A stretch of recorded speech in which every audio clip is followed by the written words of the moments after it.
Welcome to the second episode of The Next Decade. My name is John Egan. I'm the CEO of L'Atelier BNP Paribas, and I'm here speaking with David Galbraith today. David Galbraith is a venture partner at Anthemis Group. He trained and qualified as an architect, worked at Norman Foster in London before ultimately moving to San Francisco as a designer and a serial entrepreneur who was there at the beginning of the founding of Yelp. He was also the founder of MRL Ventures in San Francisco, and he was involved in, moreover, a number of different startups, and including Real Time Anywhere, and he was also involved in the launch of Tech City in London as well. David has done everything and anything when it comes to startups over the last 20 years, a formative voice in design and technology in both the UK and the US, and a former colleague of mine. So also one of the best conversationalists that I've ever had the pleasure of meeting. So thank you very, very much, David, for joining me today during quarantine and to engage with me and to indulge me in these conversations we've been having about the next decade. So to get that compliment of being a good conversationalist for an Irishman, I really Oh yes, I forgot to mention as a Scotsman as well. So yeah, exactly. I knew there was a part of the biography that I was missing. So look, I'm delighted to have you. The reason that I've been doing these, just started to do these, and I spoke with Michelle Zappa last week, which you should be able to see down here somewhere if you want to see that conversation as well, is that I'm firmly of the belief that we're at the beginning of a decade of great and significant change, and at the end of it, the world will look like a very different place. The sort of change that we only see maybe once a century, typically parallels some sort of great conflict. And in this instance, maybe that's not necessary. And with that in mind, what I wanted to do was to begin a series of conversations that provoked ideas and challenges and opportunities that we're likely to meet over the next decade, so we can dissect them with some level of nuance to understand the consequences of them, and indeed the approach that we have intellectually towards perceiving them and identifying them and discovering them. And that's the focus, and we'll continue to do this over the next year as we invite people to talk about the next decade and what it might look like. The first question I've taken to asking is to ask you about your approach to considering the future. So as the future has become increasingly complex and change is happening, is occurring faster and faster and in a much more multilateral way. As a designer, how do you begin to consider what the future might look like, or how do you create solutions or design startups for a future that doesn't exist yet? So on the one hand, as you said, I'm a designer and used to be an architect, and now what I self-describe myself doing, I guess, is designing businesses. And businesses are a bit different from tables and chairs and buildings and things because they have cycles, they have inputs and outputs, and they're more like systems. And so it's almost like designing cities or living things than it is designing objects. And in order to, but at the moment, the job I think is harder for the futurists than it is for the designers, in the sense that there's a lot happening and there's almost too much happening and too many plausible scenarios for the future for people to sort of make predictions. Whereas the designer, ironically, because the designer is taking some of those predictions and then saying, well, we could do this.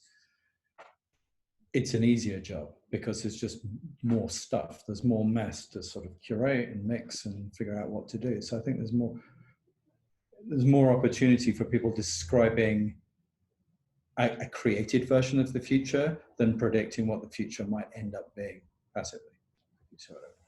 Yeah, I get what you mean. I think that one of the challenges of being described as anybody who participates in this futurist space is that it's easy to undermine. You know, you can't predict events with any level of accuracy really, but what we can do is we can create a foundation of logic and data that informs a perspective that is provocative.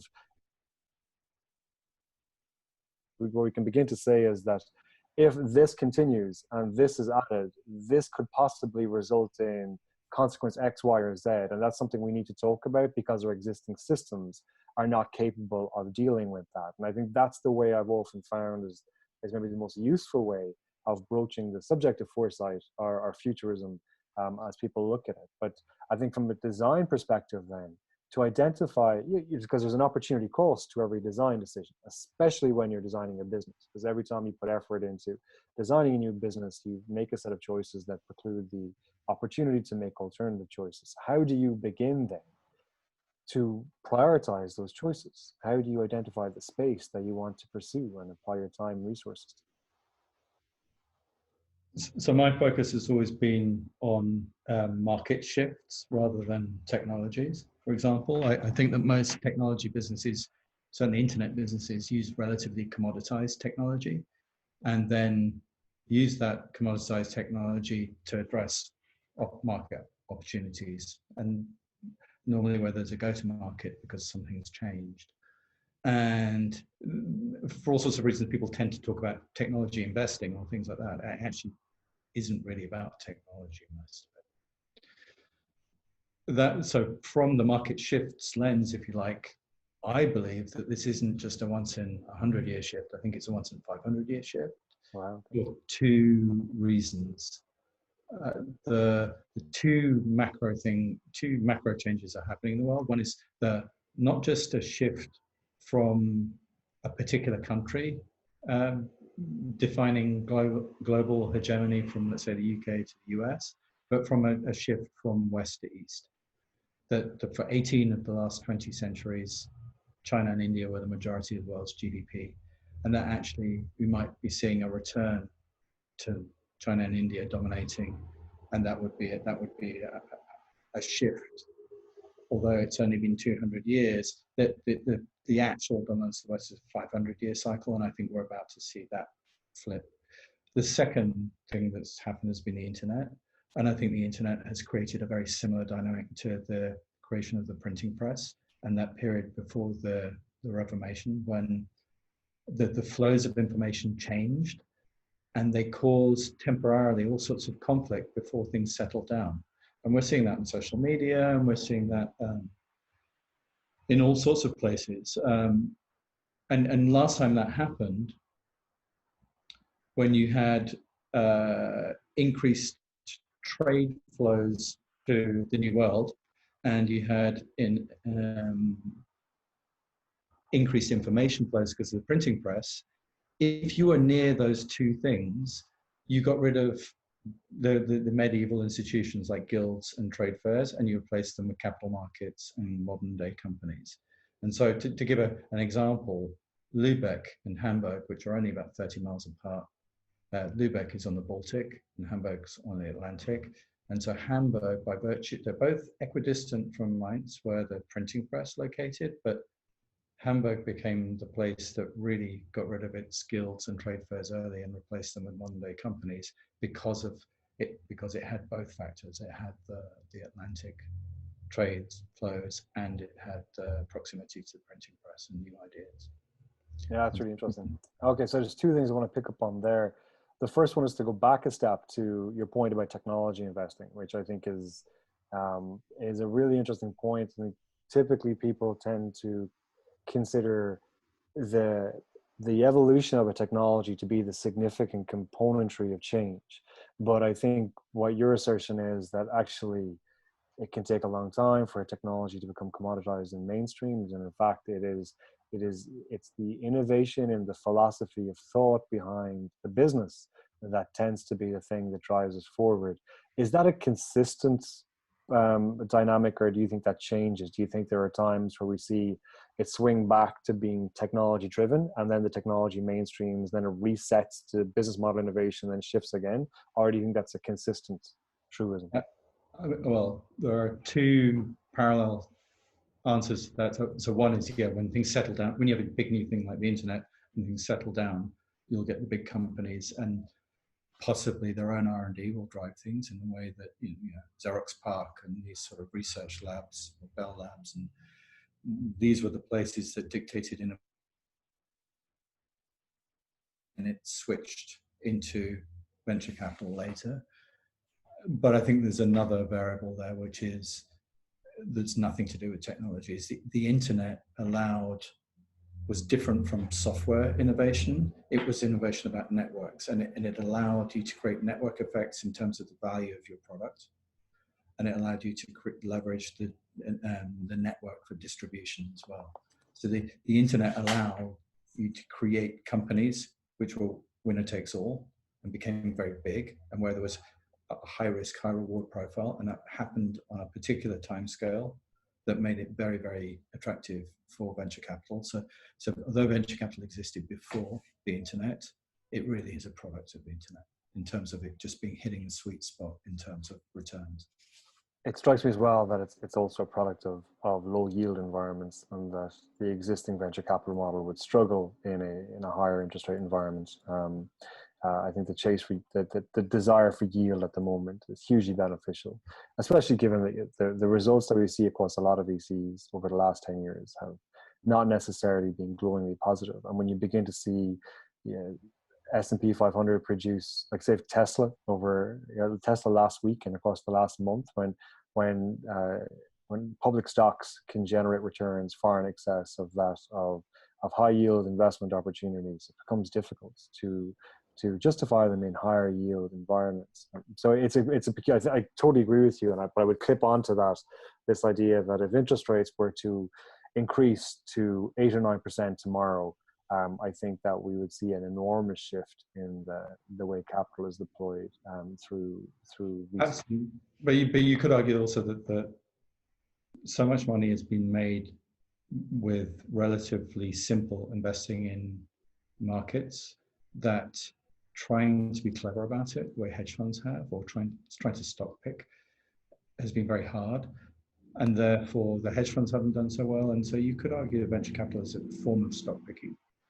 Yeah, that's fair. And so it's part of something that's actually performed worse in this environment of low interest rates, where money has been printed and poured into the capital markets, and as a result have made them actually more attractive than being clever. Very valid point. Yeah, I like that point. Was that the lack of a scarcity, the abundance of capital, the abundance of cash has actually made the value of great VC, it's reduced it or diminished it in some regard, because normal markets are seeing kind of supernormal profits. I like that point. So it's a mixed bag in terms of means for VC. Okay, all right. So that kind of situates the design approach to constructing businesses and how you might look to anticipate some of the future. But you touched on another element of it as well, which is kind of geopolitical shift that you anticipate over coming decades. And one thing that always strikes me when I'm in China is that for a lot of Chinese people, they do not see, they have always seen China as the dominant presence in the world. As far as they're concerned, for all of modern civilization, China has been the dominant power in the world, and it had suffered this small blip for a century, and now it's back on top as far as they're concerned. That's kind of a fascinating dynamic, because for a lot of the American dream society, the expansion of the American dream post World War I, this idea of a 5-day work week, pension system, social welfare infrastructure, work hard, go to university, develop a middle class and social mobility that we've seen over the 20th century. That seems like the normal distribution of effort and trade and opportunity to us, but that's certainly not the case. So if we begin to see a return to Eastern economic dominance, presumably that also brings with it some significant and sudden changes in the way the ideals and the philosophy that becomes dominant in society more broadly. Is a European view of the world and a view of business sustainable in that instance? So there's a lot there to unpack. I think starting with the Chinese bit first, we've had a period of massive globalization, and we've had a focus on efficiency in supply chains, and now we've seen those efficient supply chains become very fragile. And so we might see a decoupling role of China and the US, and we'll see more protectionism. We started to see it, but in particular, we're now seeing Huawei not having 5G infrastructure in place that's Chinese, and it's possible that China does very well with its own internal market, the way the US used to, and that a population that size with a large emerging middle class means that maybe China is less relevant for the West than it ever has been in the last 50 years. And that I think what we'll see, I think part of what we're seeing in that story is that a massive new focus for American platform companies, in particular in India. So we've seen today Google announce a multi-billion-dollar investment in Geo. We saw that similar investment was made by Facebook a month ago. That we saw Flipkart being bought by Walmart, and we saw Amazon increasing their investment to double what Facebook and Google have. So you're talking about the order of like 50 billion going into Indian tech. Yeah. That I think. Sorry. For me, India is the fulcrum of the future for me, for a variety of reasons. And I think Europe have really kind of missed an opportunity because the natural and obvious alternative to Belt and Road in China, Pakistan was the EU, India. And that would have been, or could still be, the axis around which global trade turns for the next 1 or 2 centuries. And I think there's for myriad reasons. One of the prohibitive factors, I think, was that there was a lack of comfort from a European perspective with dealing with Modi. And if Modi hadn't been elected a second time around a few months ago, maybe we would have seen an acceleration of that. But I think American businesses feel less ill-disposed to working in a Modi-led India and all that means. But the population projections for India versus China over the next 3 decades are really extraordinary. India is expected to reach a population of 1.6 billion, whilst China is expected to shrink dramatically into the mid hundreds of millions because of the one-child policy. And most curiously, I think that is primarily focused on the Han Chinese population. So the sociocultural dominant element of Chinese population are going to reduce in numbers quite significantly, and a consequence of that, I think, is going to be a really significantly complicated internal policy dynamic which China will have to deal with as well. And then you throw Tibet into this emerging complexity, the border of India and China and the source of the Yangtze and Yellow River, and all of a sudden you've got this extraordinary geopolitical hotspot that is going to, I think it's going to take up a lot, or occupy a lot of our thinking on geopolitics for the next number of decades, to consider how does India and China manage this emerging kind of this fractious relationship. But I think I agree with you. I think India is the future in a lot of ways. Yeah, and particularly since the banning TikTok and the Chinese apps, and the Chinese apps over the last 3 or 4 years had suddenly shot into the lead compared to, so suddenly India was becoming Chinese dominated in terms of tech platforms versus American, and now that's reversed overnight. But I think you're right. It would have been a massive opportunity for Europe, but Europe is, 5 years ago, I did an interview for The Guardian where I came back from the States to Europe and said, look, the house is on fire. Europe has no platform-sized internet companies. And the fact that I was trotting out them was that if you took the market cap of the top 3 internet companies by continent, the Americas was 1.5 trillion, and China was about 1 trillion then, and Africa was about 50 billion, and Europe was 25 billion. And so since then, the numbers have gone up, but the ratios got worse. And the Europe's biggest 3 companies at one point changed recently, but were the biggest tech companies: SAP, Wirecard, and Spotify. And look at Wirecard, and SAP is a kind of 50-year-old incumbent in many ways. So Europe is in a situation that would be like going through the late stages of the Industrial Revolution with no car companies, without having Fiat and without having done that. I would love to see a number of how many of the US's larger VC-funded tech businesses are founded or led by Europeans. I think that'd be a fascinating thing to see.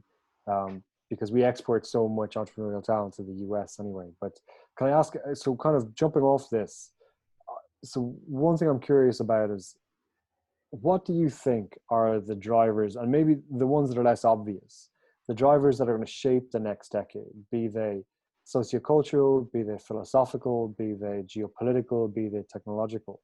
What do you think are these primary drivers, or the things that you look at, or that maybe are your kind of subtle yardsticks for change and progress, and things that you think if you keep an eye on this, you will have a more informed view of the way the world is turning? So they're almost like concentric circles of macro to micro, and there's some more or less obvious stuff. As I say, I think the biggest changes are structural changes to the way people communicate and the way trade flows work. But these structural, that's everything. I think economically, we have seen, I'm not an economist, but I know enough to be dangerous about it now, in the sense that, and my hunch tells me that post 2008, the system seized at the top, and it made sense to pour money in at the top, grease the wheels, and by the time things seized at the bottom, the system was kind of moving again. This time around, we've artificially locked everything up, and ordinary people, small balance sheets are affected instantly. Small businesses, local restaurants, individual freelancers, people who are not very well off are immediately affected. And yet we're still printing money. So when you have a stimulus in the UK, which is buying Apple debt, where Apple is sitting on 100 billion in cash, that doesn't sit right with what we should be doing in terms of making sure that the local restaurant doesn't go under. So I think we should see a massive switch away from monetarism to a fiscal component, where we need to deploy money right into people. I think, frankly, whether it's UBI or whatever, whether we leverage smartphones and just push money onto individuals' balance sheets. Yeah, I think that's a great one. I feel really strongly about this as well, and I have been following you on Twitter about it. We're of one mind on it, that the US balance sheet, as an example, went from $800 billion pre-2008 to over $10 trillion now. And typically that should result in an enormous amount of inflation. It hasn't done so in any space, apart from in hard to access asset classes, which obviously are not hugely beneficial to the average person on the street. So we begin to look at, well, why do we see the emergence of nationalism? Why are people so unhappy? Well, there's no social mobility. There's massive amounts of income and wealth inequality, and it's only been exacerbated over the last decade through quantitative easing, which has significantly improved the bank balances of the very wealthy, and relatively speaking, disimproved the relative well-being of the average person. One set of stats that I often trot out is that in London, as an example, over the last 20 years, the average wage in London has increased by about 54% in 20 years.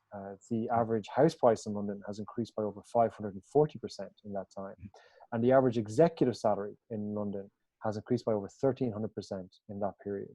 So you very quickly begin to understand the dynamic where you've got a small cohort of extreme wealth that's pulling up asset prices that are assets that need to be accessed by everybody. And as a result of that, you have less social mobility. You end up having generational disimprovement, and all of these things create ruptures in society that result in a lot of the So I think we'll probably see, even if we see deflation is a meaningless term, as we just said, but asset inflation has basically proved that what does it mean to have so-called low inflation and when asset prices have increased. But we will see ordinary goods go up in price because of supply chain changes, and we'll probably see a period of inflation. And we're going to need to see, to my mind, the thing I'm interested in so we've done the macro geopolitical level, the mid-level, i.e. organizations and investment. I think there are two opportunities to do something new. One is to recreate what is the social pact, what is the trade-off between those who have collective bargaining in numbers and those who have the money in this era. So what is the new social pact? And I think some of the ideas that I've seen bandied around that I think are most interesting is that people collect annuity streams from the companies they work at throughout their lifetime, or they annuitize their own data. They basically say, I'll give you my data, but I want an annuity stream from it. And that basically becomes a pension, and a pension becomes from multiple sources, a series of dividends. And that would solve the biggest single line item in the world's economy, which is the $500 quadrillion of pension liability shortfalls. That's 450 trillion. So at some point that's got to be fixed, and we've got to find some way out of it. And then the second thing is, how do we invest in ordinary companies? Venture capital, a $100 million venture capital fund is betting on extremely risky things, where most of the fund returns come from a couple of companies, and those companies are then the LPs then expect to get 3 times their money out. So doing rough calculations, you can only invest in companies that are going to be worth $1.5 billion. Well, that works for winner-takes-all technology companies in the internet, but it doesn't work for a company making great pesto sauce. Yeah. Similarly, the company making great pesto sauce can't get a bank loan at the moment. So the traditional form of debt financing and the newest form of equity financing, they don't work. So I think there might emerge some way of, a bit like the people will accrue dividends, I think there is a way to invest for a percentage of future cash flow and receive a dividend for your investment as cash. And then you don't need to require people to exit, and you don't need to do these very risky bets, because at the moment, venture capital only works if you IPO or you get bought. Sure. Okay, to jump on a couple of those, I think, so I've written a bit about the idea of annuitizing data, and I think that one of the problems it produces is the new classism of people who need to commercialize their data in order to get by or to supplement purchases, and those who don't. And you end up there with a really strange democratic system where there is certain data that could be compromising, that might preclude people from entering public life or electable life, for instance, because their data is so freely available. Hypothetical, big picture. It has to be collectivized in the same way that unions protect themselves. It's unionized data. It means it's anonymized to a certain extent and pooled, has some value, and the rewards are distributed. But yes, I agree. The second part of it, Dana, is this idea of redesigning the social contract, which I think is really what everybody is asking for, even those who are unaware that they're asking for it. It's what they want. Is how do we redesign a contract between the owners of capital and the servicers of capital that is fair and equitable and reasonable and allows for social mobility between those two groups when merit calls for it.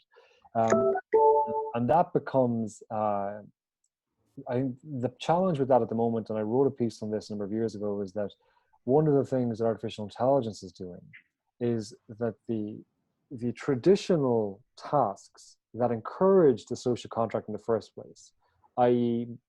Manual labor and military service in particular, is becoming increasingly automated. And if anything is a threat to the necessity of the social contract, I think this is it. This is where technology really plays a role, because you now have people who own vast amount of capital.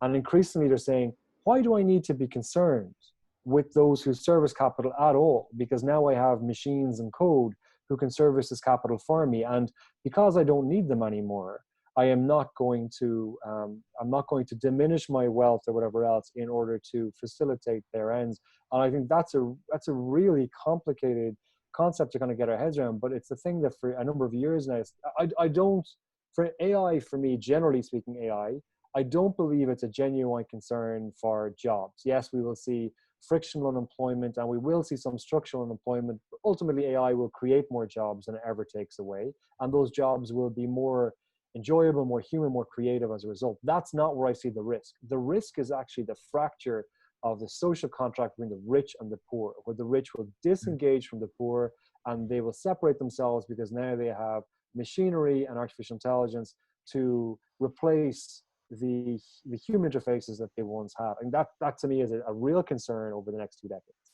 I'm more optimistic in the sense that the same as what happened with Henry Ford, who wasn't exactly philanthropic, that he realized that he had to pay his workers enough to buy his cars.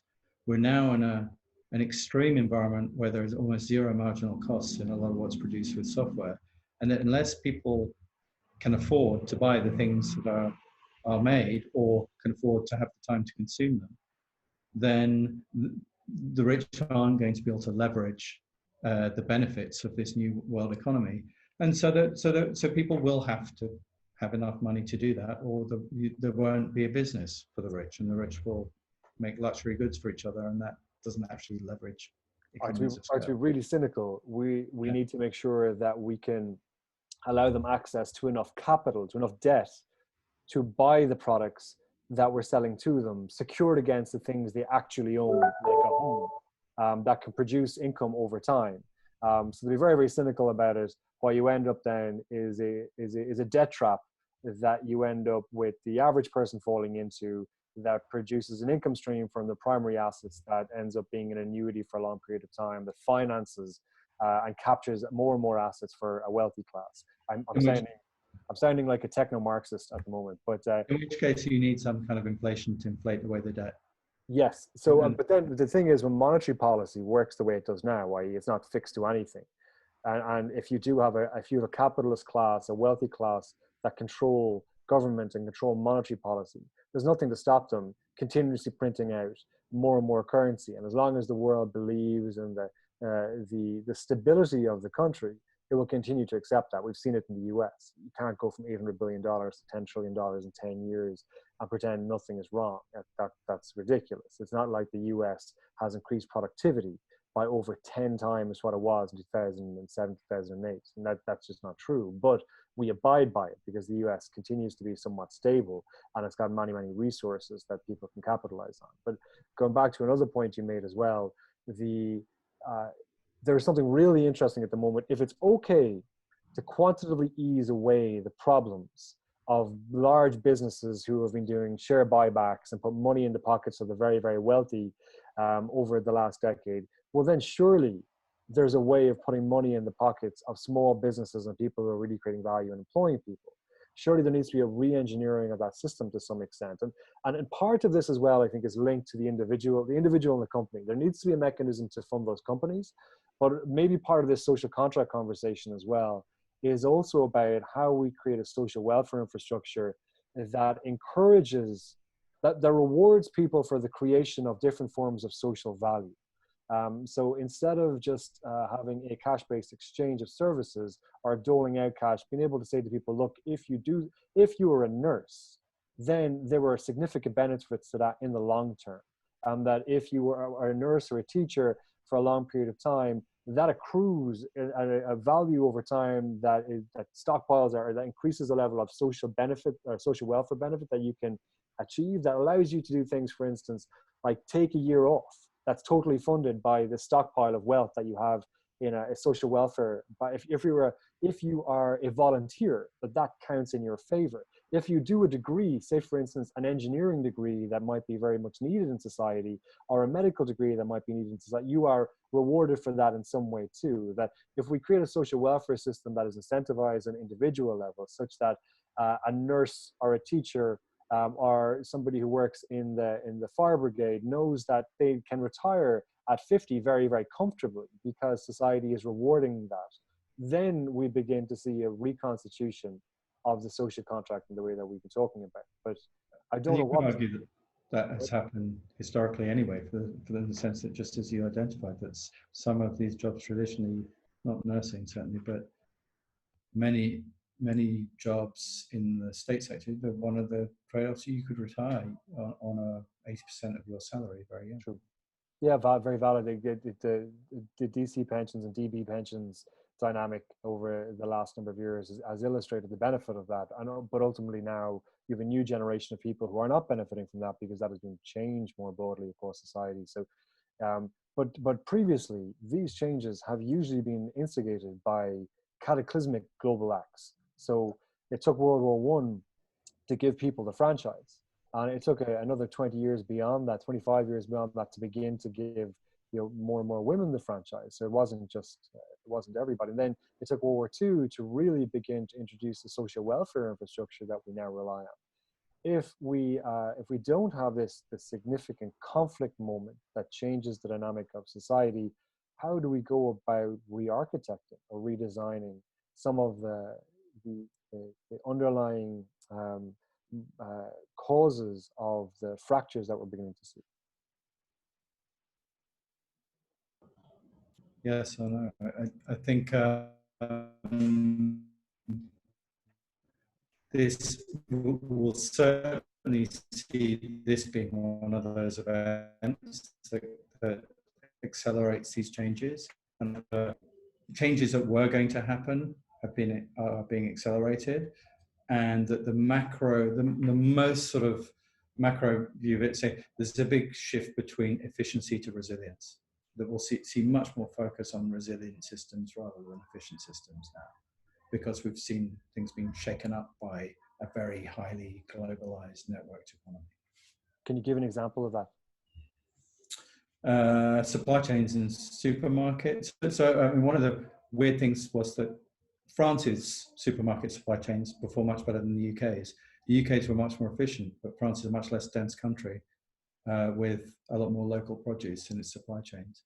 And so the supermarket shelves were much fuller in France than they were in the UK at the peak of the coronavirus pandemic. So that you might see that less efficient supply chains like that might perform better. So less Apple-like and probably more Inditex-like, more Zara-like, where you have a variety of places you can manufacture and produce things. I'm going to move on to the coronavirus consequences in a few minutes. But is there anything else that strikes you as kind of a subtle driver of change that will evoke significant consequence in the longer term? So the things you mentioned were the internet, China, monetarism. These are all sort of macro things. In technology terms, I think you're right, AI, and I think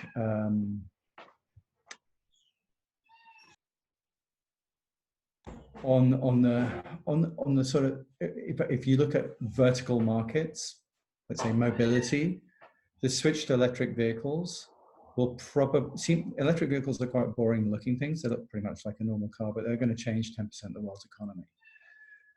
And the secondary effects of those triggers were, I believe, are going to accelerate the onboarding of renewables, so that the amount of batteries being produced will enable the storage of the very fluctuating provision from certain renewables, and the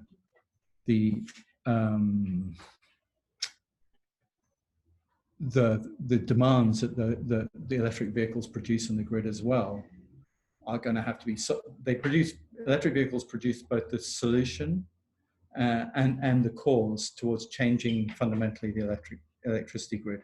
And I think we'll see something that's much more equivalent to the Internet of Energy arise as a result. So my bet is that electric vehicles trigger something very Internet-like in terms of energy. They're the catalyst. Okay. And then there's a whole slew of other things. I mean, in terms of cities, obviously architecture is something I'm interested in, and I think we'll see, once we look at a range of technologies that make cities much smarter and enable people to move around them in a very different way, we'll be able to see cities that can look like medieval hilltop towns more than they look like futuristic. A futuristic looking city might not look that futuristic. It might look like something much more familiar to an organic layout of an old medieval town. I love that idea. I think that you're hitting something on the nose there. There is this kind of intrinsic aesthetic value that we appreciate. We see it projected to us in movies and TV shows all the time. This idea of idealism, this kind of idealized aesthetic of what a town would look like that we would all choose to live in. It tends not to be futuristic. It tends to be much more fantasy medieval. It's the palace in Frozen, Arendelle. Like that's the type of vision of a town that we all want to live in. Absolutely. Yeah. So I think that is the vision. That's a truly futuristic vision. That the mechanized futuristic vision, which was an industrial era one, is is archaic now. It's not metropolis, if you like. It's something, like you said, more like frozen. I love that idea. Okay. So you're looking at the world as it is at the moment. There is so much stuff happening over the last few months. You know, I know, I think there wasn't there a group of scientists who've been in the Arctic for the last 6 months or something, and there was the Big Brother group in Germany, I think, as well, who missed an awful lot of what had been happening. It's one of those times, and I also remember a few years ago when Trump was elected, there was that group who were doing the NASA experiment in Hawaii, where they were cloistered away for a number of months to replicate what it's like to live in Mars.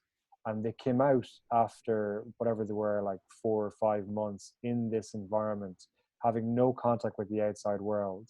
And they come out to a world change where Trump is the president, and they can't get over it. They can't believe it. And I think we're living right now in one of those moments where if you turned off your phone and disappeared for a month on holidays, you'd probably come back and just be absolutely shocked at everything that's happened. So is there anything you're looking at the moment that you think is either a manifestation of some great change or maybe evidence of the beginning of one? Obviously, one that comes to mind at the moment are the Black Lives Matter protests that we're seeing emerge all over the world in its various different forms.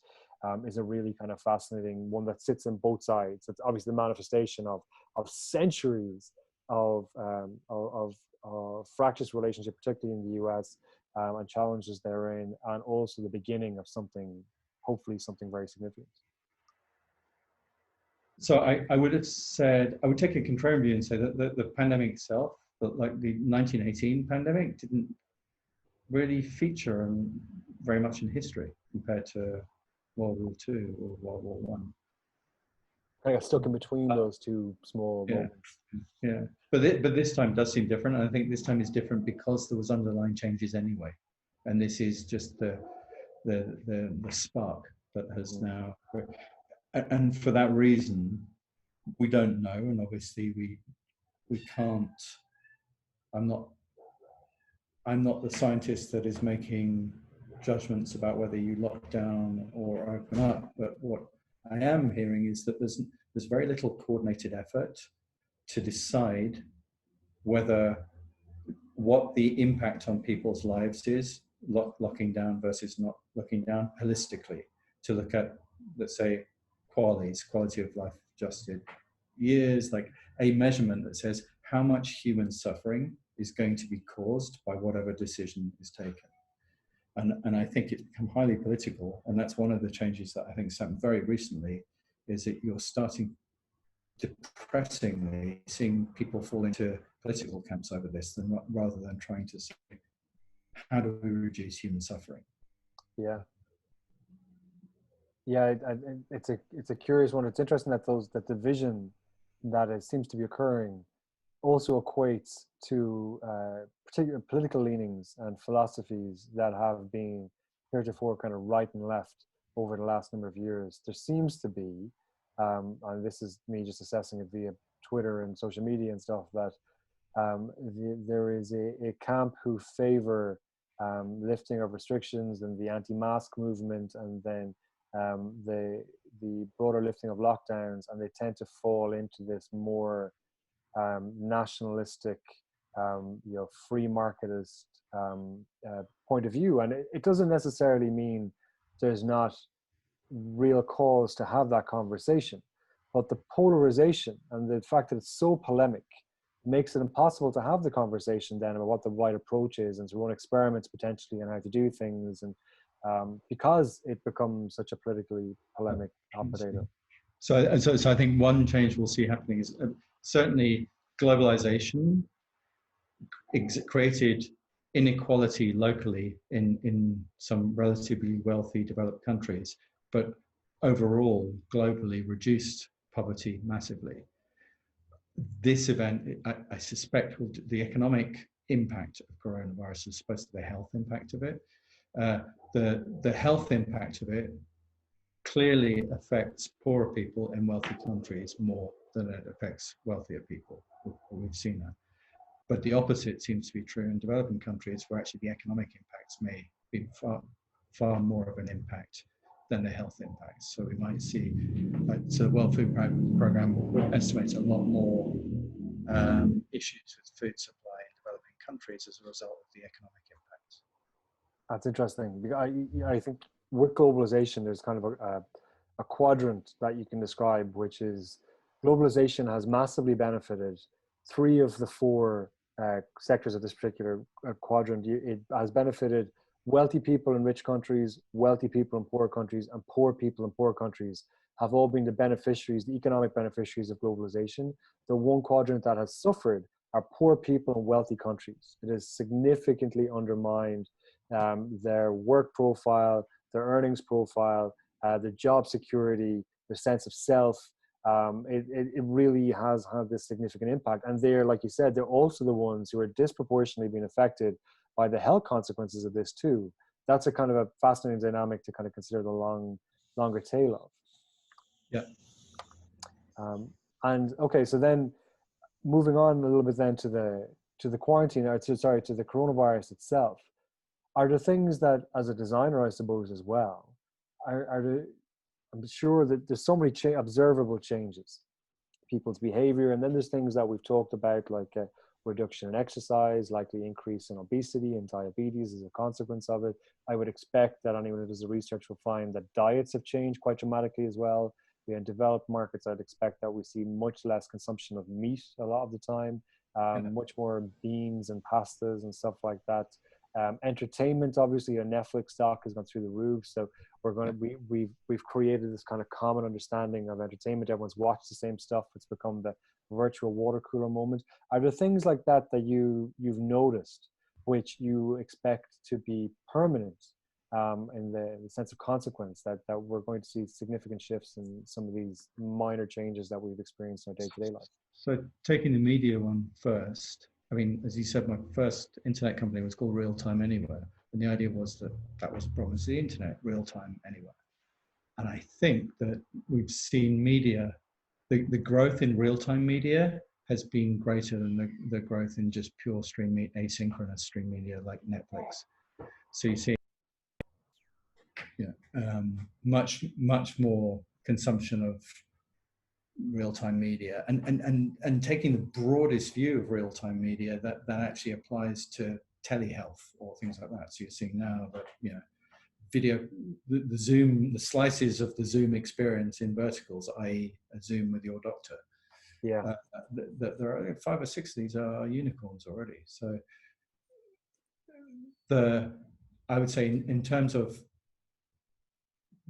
the way the internet created the ability that you could watch anything when you wanted, but the loss of that was that lack of shared experience. And so I think talking to people like this real time, or consuming media real time with your friends, or playing games, these become premium experiences in terms of the online media experience. And I think we'll see a lot more of them, and a macro shift towards that. What was the other thing you mentioned? You mentioned food and health, like food, diabetes and exercise. Food actually is one of our biggest theses. Like before coronavirus, there was a bunch of things happening in terms of if you like it, all the way through the supply chain, from growing food to cooking it. And so, at the trivial example, cooking it, why can't I have an AI camera? Like, why can't I have a camera above a pan that knows how much rice I'm cooking and tells me when to switch it off, or switches it off itself? Like the kitchen gadgets seem very 1950s in their sort of Ronco like. It seems like there isn't a wave of kitchen gadgets that matches the kind of sophistication of what we see with other types of gadgets around the home.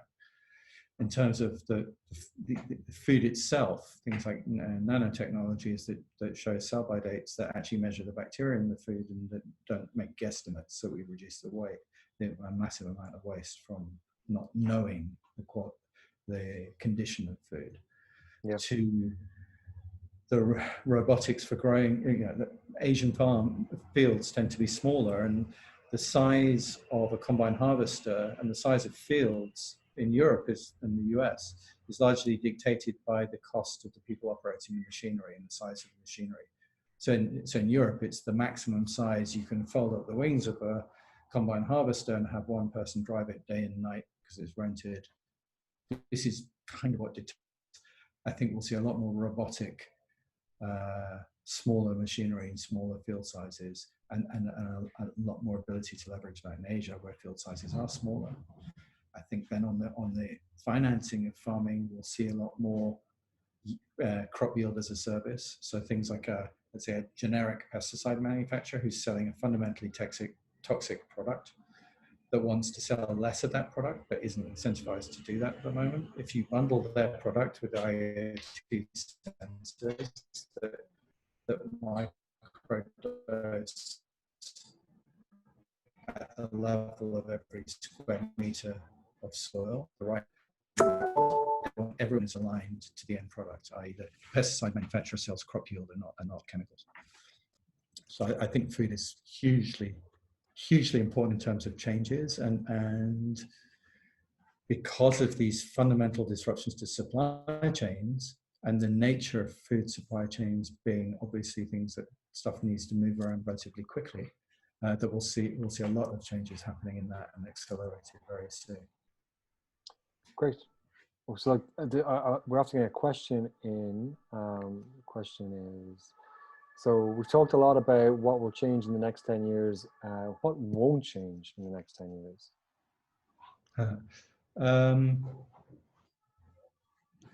So a lot of things will take, so I don't think self-driving is going to be such a big deal. I think it might be a big deal if we can do infrastructure investment to invest in self-driving lanes, but I don't think we're going to see self-driving cars on ordinary roads in cities or on ordinary infrastructure anytime soon. I think you could see that although cars may disappear from cities, that public transport is less attractive now, and we might actually see paradoxically more cars in certain areas, in non-dense urban. Wonderful. The news everybody wants, more cars. Okay, well look, David, I think we're coming to the end of this. We'll call it a day there. Thank you very, very much for taking the time. I really enjoyed that, as I always do. It's great to chat to you, great to catch up. Thanks a lot for joining us. And Dave, what's the best place for people to connect with you or to find you? Dave G on Twitter is probably the best. Thank you. Your most controversial perspectives, and he'll do his best to answer them. Thanks a lot, Dave. Always a pleasure. See you next time. Thank you.